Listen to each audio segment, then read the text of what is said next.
The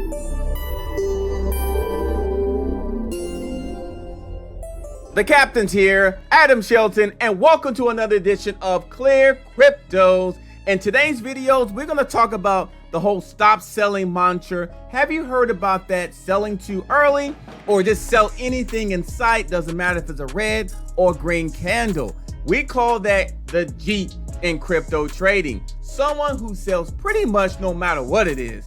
One or two red candles, expect a Jeet.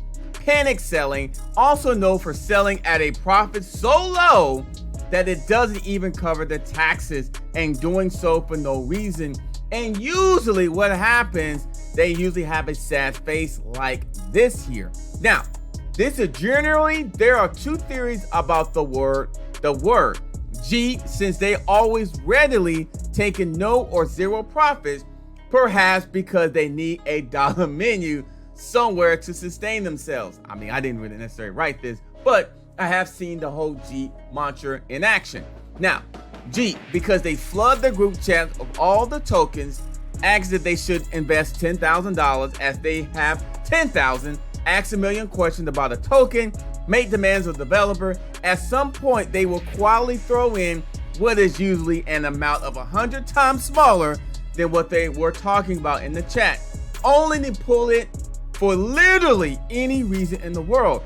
So the whole stop selling Jeets or Jeets are going to Jeet. So Jeets is this. In crypto trading, someone who sells no matter what, if it's a red candle, if it's a green candle, or any candle, they call that Jeets in crypto trading. So always be responsible for if you're gonna buy and sell, do your research before you buy and sell anything, because I don't want you to look like this in terms of crypto trading. My name is Adam Shelton, and thank you for watching this video today. ClearCryptos, no trust in that. Don't forget to like, comment, subscribe to the channel, and we'll see you on the next video.